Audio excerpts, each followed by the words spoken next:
Hi, it's Jennifer Mazzarello, president of Maverick Consulting Group, and today for November 1st, here's your Maverick Moment. Today we're going to talk a little bit about coming into a new organization as a manager and some of the pitfalls and some of the things you should watch out for. I know that I've been in this situation several times in my finance career. And certainly, one of the biggest things that you are thinking about as you start a new role is sort of building that trust with the rest of your team.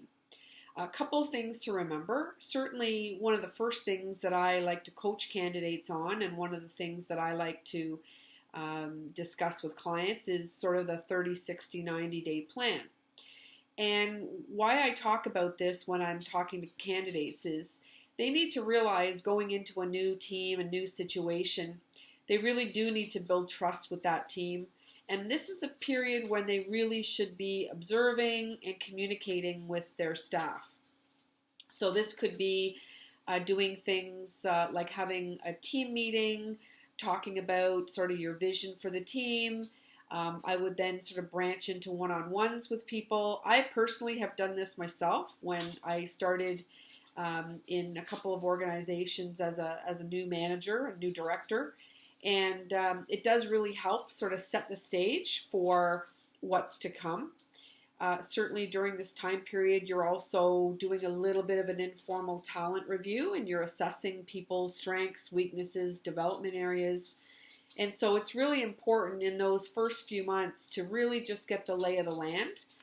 I have made the mistake in my career of going rogue and being a bit of a cowboy or a maverick in my initial stages, and certainly that didn't help me or help my team sort of move things forward in a positive way. So I've learned from my mistakes, and I hope you will as well.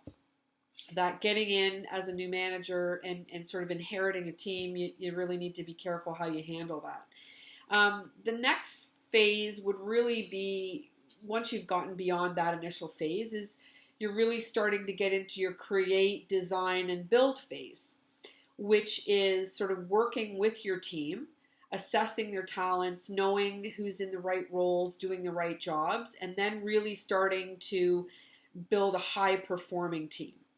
And I've certainly had a lot of great people that I worked with and outside consultants come in and help our teams in some of my finance roles with helping us become a high-performing team and what that entails. So it really is still that communication aspect, a lot of assessing how people are doing, having regular check-ins with people to see how things are going. You really want to make sure that if there are people that need more support on your team, that you're there for them and you understand what support to them might look like.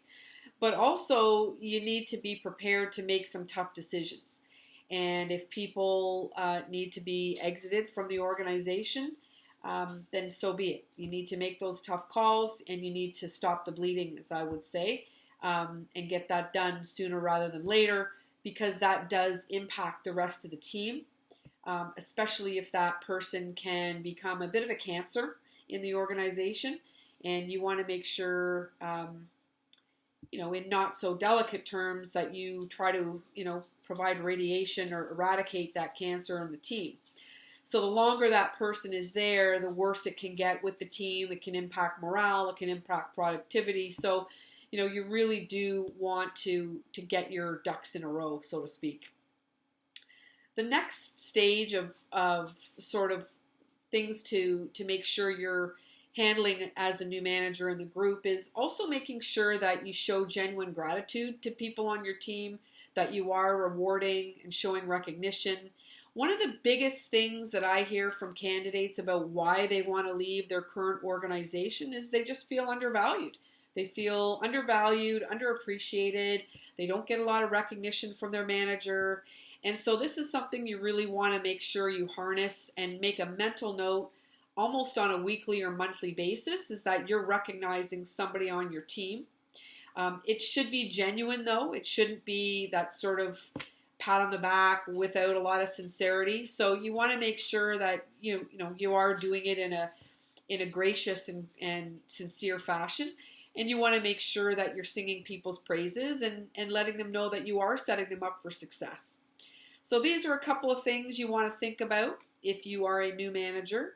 And if there's any questions, please do contact me and we can have a chat. Have a great day.